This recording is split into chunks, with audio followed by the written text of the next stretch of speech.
Good afternoon from Sacred Space at Titania's Realm. Just a quick video today. I've been very busy the last 2 days. I slept in today. I was so exhausted from all my activity. I literally haven't stopped creating since Beauregard died, and just, I guess, moving the grief through me that way.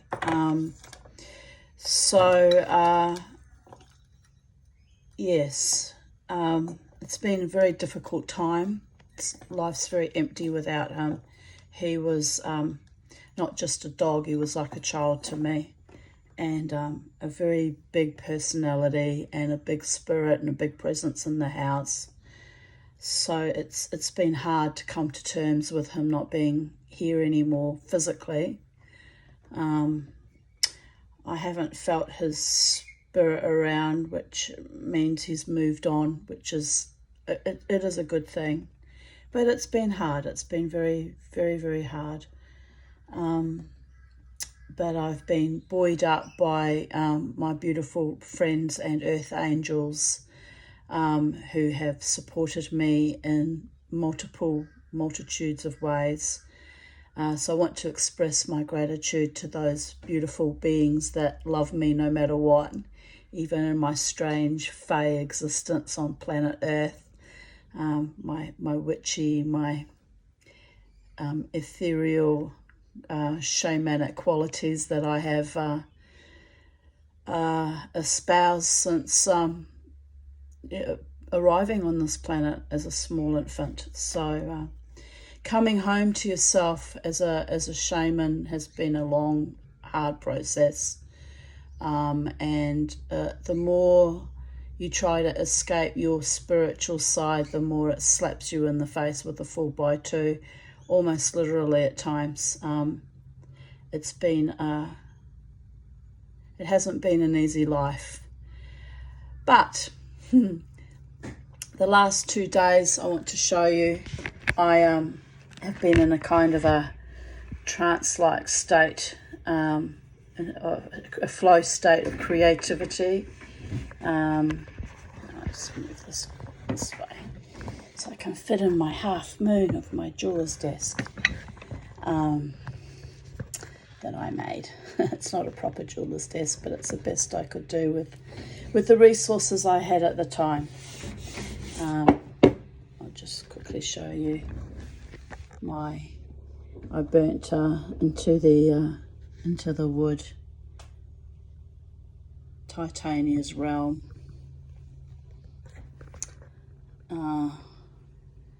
Because I felt inspired by the Fae, and this is the fairy star. Hang on, where is it? Here.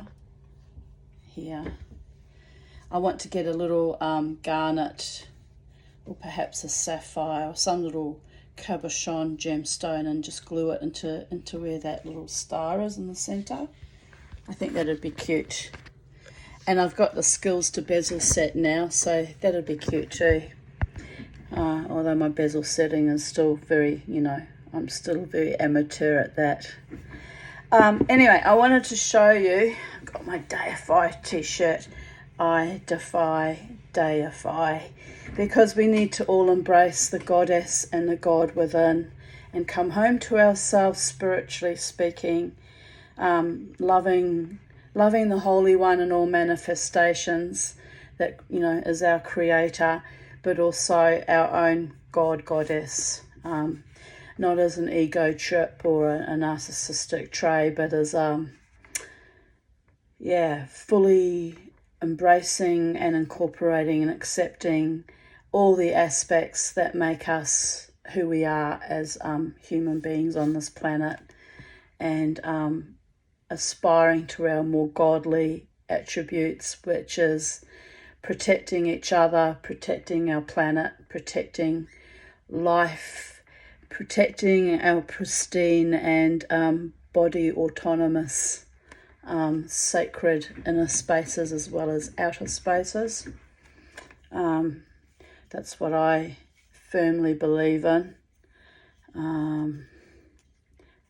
It's something worth fighting for anyway, our own souls and our own isness.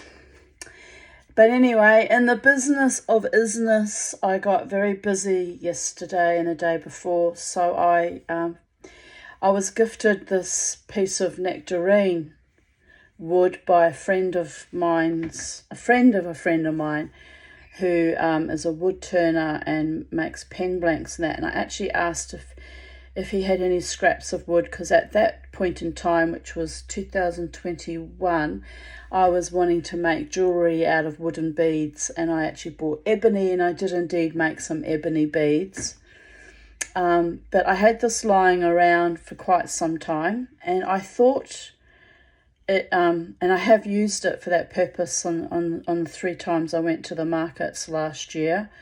I thought it would make a great display for bangles or bracelets. And so I kind of fell in love with this piece of wood. This is where my fairy qualities come out, my earth mother goddess, nature loving, being one with the multiverse comes out. I've been craving natural products, natural fibres, timber, wood. I've actually pretty much eliminated most plastic out of my home. I still have a few plastic boxes that I store things in, but as you can see, I have everything's timber, nearly all timber, and the only plastic laminating is that filing cabinet which I bought in IKEA about 25 years ago. So I try not to have plastic laminated veneers, and I try to have things naturally real timber, because it's better for our environment. It's better to be breathing it in rather than the toxins that are given off by plastic coated things. But I'm a bit of a hypocrite because I've varnished this, and I guess the varnish is a form of plastic, really. So I haven't completely cut out old habits. I did try just oiling and waxing this for some time, and it looked good, but I decided that I wanted to bling it up. I wanted to make it look like a pixie had vomited all over it. It could be a talking stick or a totem, couldn't it? But it's a very glittery one. It's very fey. So anyway, what I did, there was a big crack all through here, or a big cut through here. So I actually filled it, and that's plastic too. Let's be real here. I filled it in with resin, and I tinted the resin. It's actually a coral pink. I use the leftovers to make little skull. These are going to be earrings.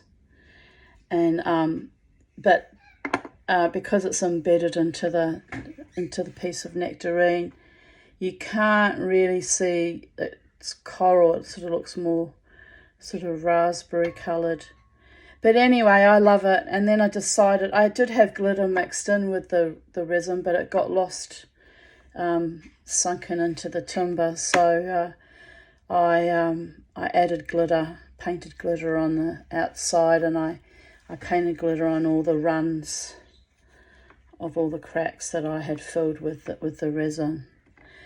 So yes, so I don't know. It's just a bit of stuff and nonsense. It's not worth anything intrinsically.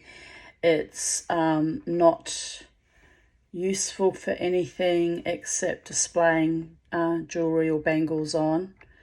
But I'm kind of happy about it, like a child. You can tell the child in me came out with all the glitter.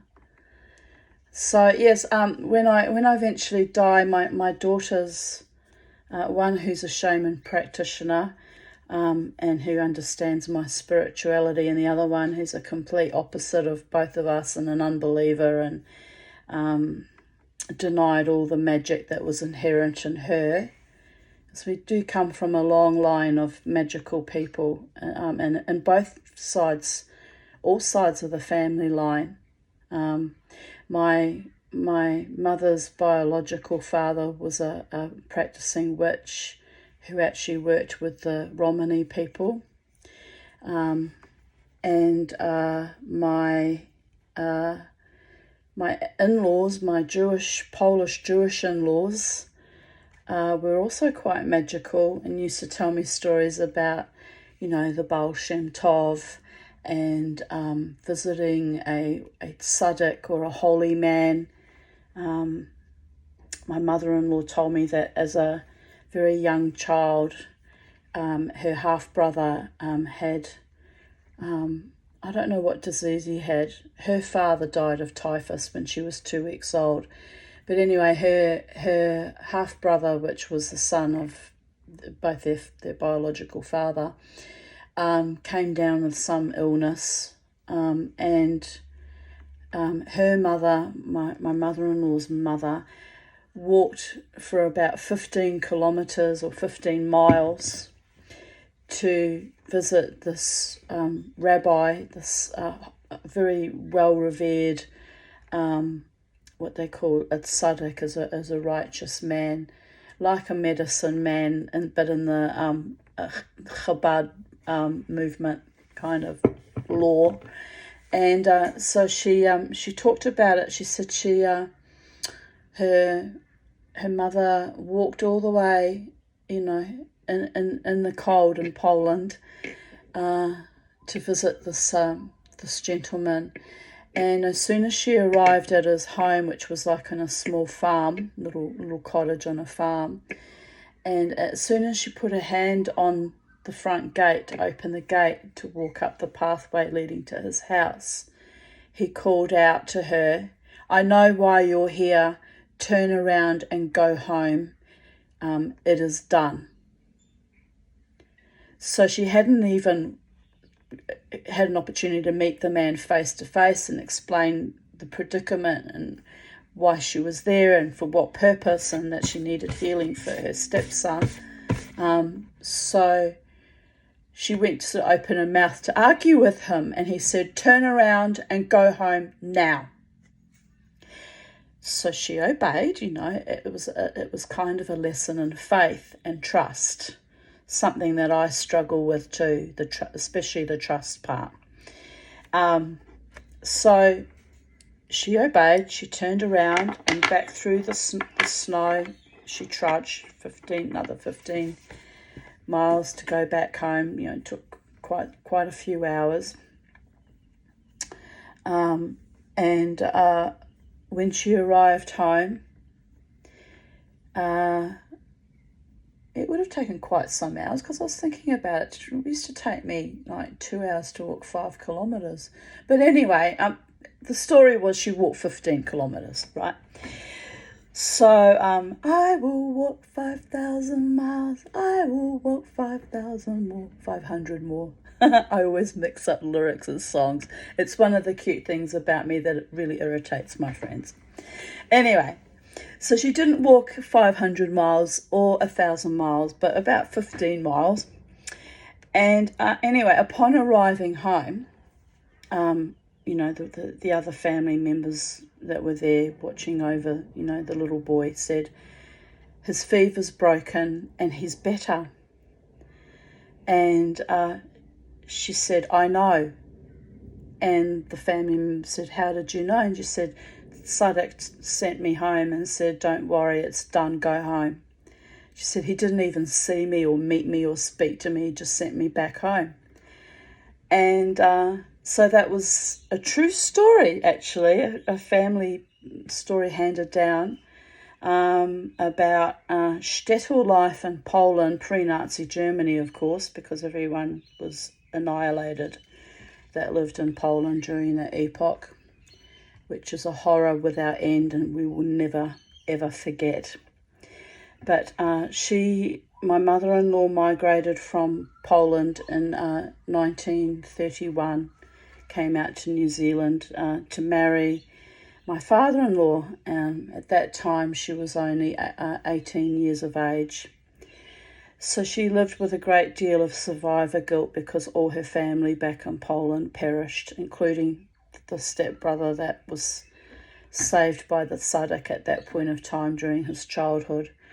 So it's a horrific it's a horrific history, but the ability of some of these holy men and wise women in Polish villages, or what we're called in Yiddish shtetls, is well known and quite famous and well documented. I guess it's partly because in olden days, before the onset of the Industrial Revolution and what later became the Holocaust as well, the Shoah, people lived closer to nature. They lived in small villages. There was a baker and a rabbi, and people cooked all their own meals because everything had to be strictly kosher. They lived in more harmonic resonance with the land, with the earth, and they were more tuned into nature and I guess to the higher realms. So they were gifted certain gifts from time to time that were quite useful for the people that were not so well grounded in spirituality or meditation or mystical practices. So yes, my daughters have inherited both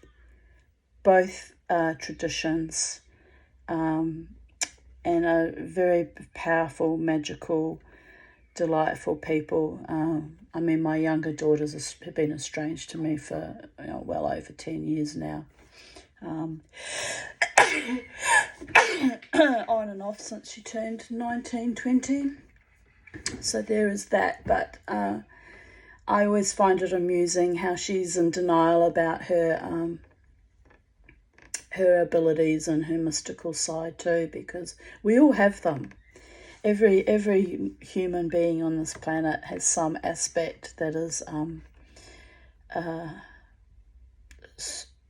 some supernatural gifts, whether it be a little bit of telepathy or a little bit of precognizance or dreaming or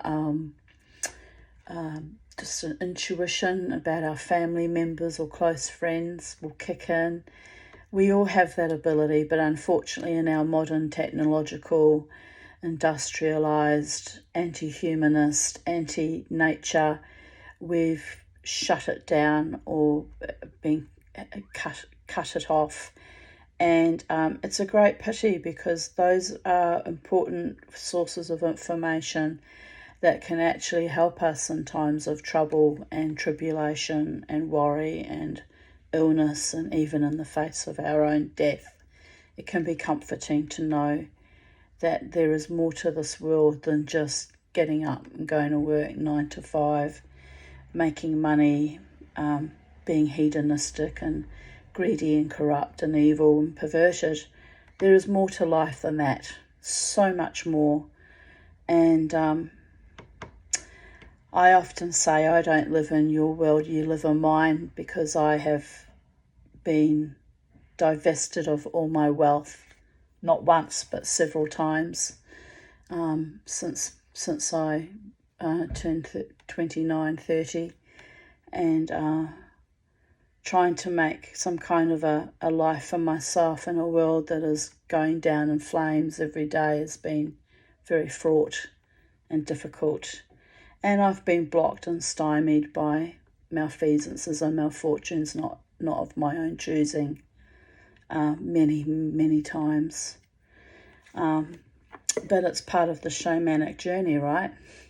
So now I make little skulls out of leftover resin from my projects and play, and doesn't quite put bread on the table or food on the table, but as I say, I have been gifted wonderful, loving friends who do help me out from time to time, and I'm grateful for those beautiful souls, beautiful people who see me and support me in my life streaming, my psychedelic dreaming, my stitching and seaming, warping and wefting my life together, always trying to make a beautiful picture out of it, a beautiful outcome, no matter how ghastly it has been and how horrific.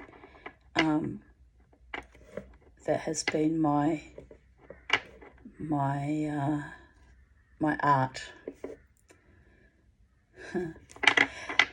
So I'm having a little giggle because I made these skulls to make as earrings, but I've just realised they both face the same direction, so they're not opposites of each other, which they would have to sit like that to be earrings. So I'm annoyed now. But I guess, who cares? They can just be like that. I don't care. It's not like I'm making a multinational business or anyone's even been supporting my little business effort. So what me worry, right? My kids will inherit a whole pile of weird and wonderful, wacky things that I've created, and they can deal with it when I'm gone. At least, unlike my mother, who left me with boxes and boxes of cheap junk costume jewellery that had no intrinsic value, what I'm leaving behind is sterling silver, hand cast by me, hand created by me, and they can either sell it or they'll have to learn how to melt down silver too, recycle the silver. But yeah, I actually love these. I haven't put them up on my website yet, but they are, I made them from gumnut babies, the inside of gumnut, the actual gum nuts. So I love them. I think they're wacky and weird and also very fairy too. And I also made this one. I just finished it recently. I soldered the jump ring to make sure that it won't fall apart. And that's also cast from another little gum nut. And I made the little, I don't know what you call it, the bail. I made that too. So it's just sitting around waiting because I'm thinking about liver of sulfating it again. It was originally liver of sulfid, but when I did the soldering of the jump ring, the heat took the patina off.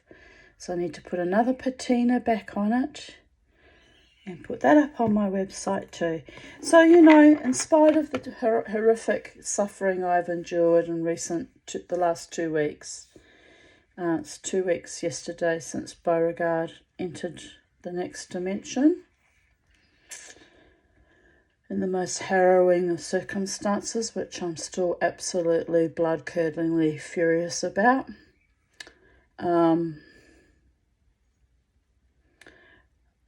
And that's caused my grief to be more intense than normal, I guess, knowing that we were treated abominably. But anyway, I've been escaping into my childlike aspect of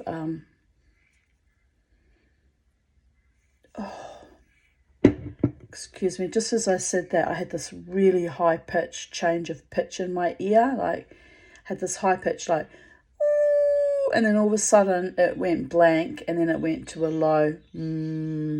So yeah, weird vibrational things. I can't always hear spirit, but that's telling me that they're around. It's change in vibration in my ear like that is confirmation that someone's wanting to communicate. And usually when that happens, I will bring out my shaman, my drum, and I'll do some trance drumming. But I'm very tired today, so I don't like to do that kind of magical work when I'm tired and drained and depleted, because it leaves you open to negative entity, trickster spirit invasions. But anyway, I'm happy with my chunk of nectarine.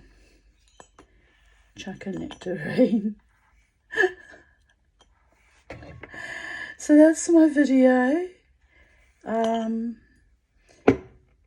a beautiful day, people of Earth, humans, animals, birds, reptiles, insects,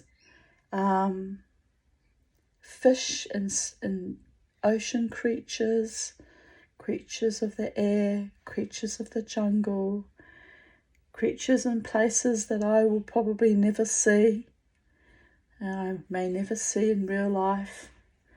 Probably will never make it to the sacred spaces and sacred sites across the world, because that would cost a great deal of money, and money is an energy I am still aspiring to.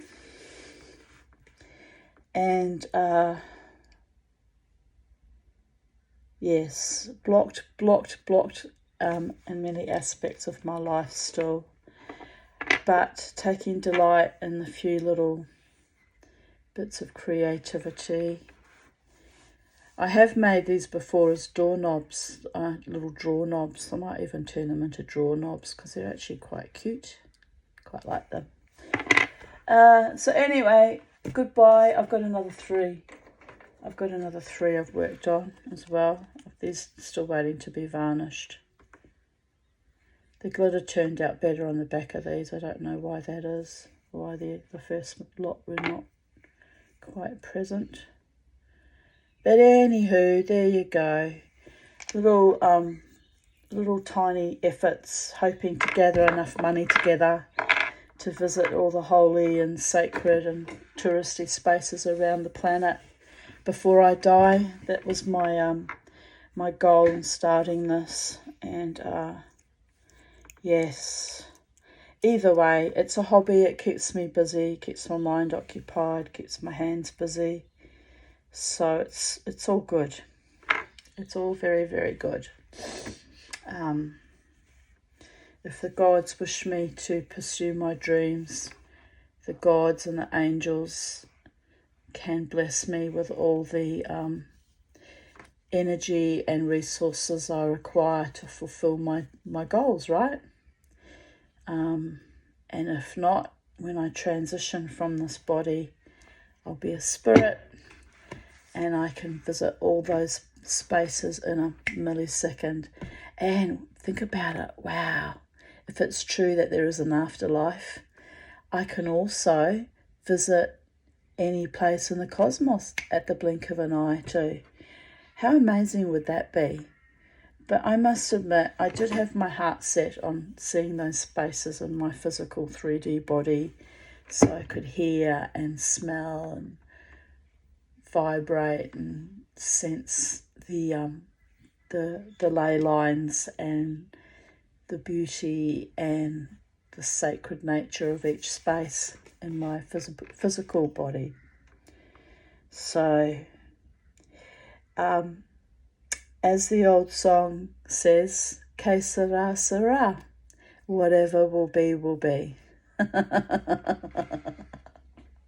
On that note, goodbye from Tanya Aarons at Titania's Realm, sitting in her sacred space, dreaming of whatever could be, will be, should be, might be, will be, with a little bit of grit and determination, and abundant blessings from the angels, the gods, and of course the Holy One, creator of all that is, was, and ever shall be, without whom even my existence on planet Earth would not have been possible.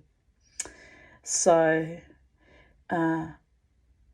it's about turning lemons into lemonade or lemon cake, and making the best of what you have and enjoying the ride along the way.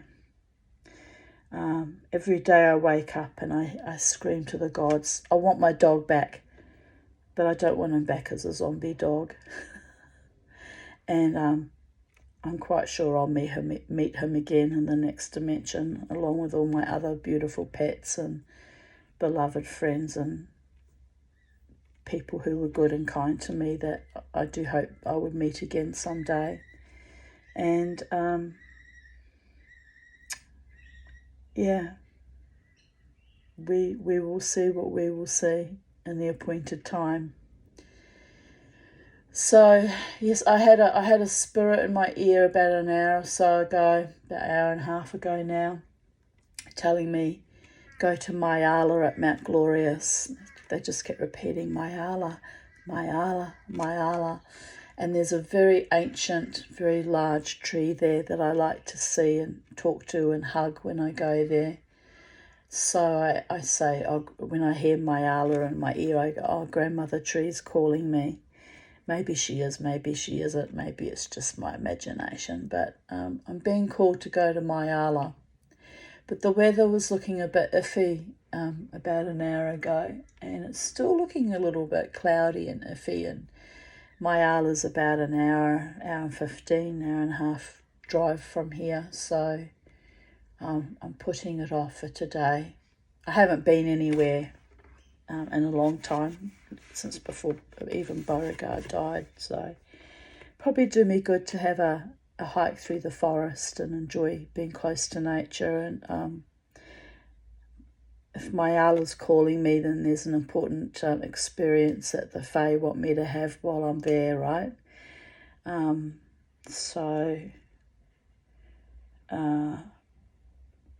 Yeah. But I'll go when I feel comfortable and safe to do so. There's not much point going on such a long trip and then sitting there and it pours with rain and you're miserable, right? I mean, that too is spiritual, but it's like not really having a peak, full, joyous experience. So I'll save it for a day when it's a little bit more, when the weather looks a bit more promising. Okay, on that note, goodbye from Sacred Space. Have a wonderful time, day, evening, morning, in the space-time continuum. And just to let my true beloveds, the ones who do care about my existence on this planet and do treat me with honour and sweetness and kindness, that I'm okay, but I'm doing weird things like polishing, sanding up blocks of wood and painting them in glitter. That took me 2 days. It was a lot of work, actually. I'm still tired from it, just to do this one little piece. But it sparked joy, and I also particularly love how there's a shimmer in the outside of the bark, a natural shimmer. And you can just catch it there. There it is. See the little shimmers in the bark? Even though I sanded it back, it still maintained a fair bit of shine. So I love that. I love the way timber has its own luster and inner sparkle. I mean, I've covered it in glitter and sparkles, but actually it didn't really need that. It has its own energy and its own shine. But I get the feeling it's really happy that it's varnished and brought up to full vibrancy now, or at least I am. So that's my inner child for you. Life is beautiful, people. Enjoy every moment of every day and hold your ground and look after your beloveds. Human can and soul can and animal can, and never, ever, ever let the bastards grind you down.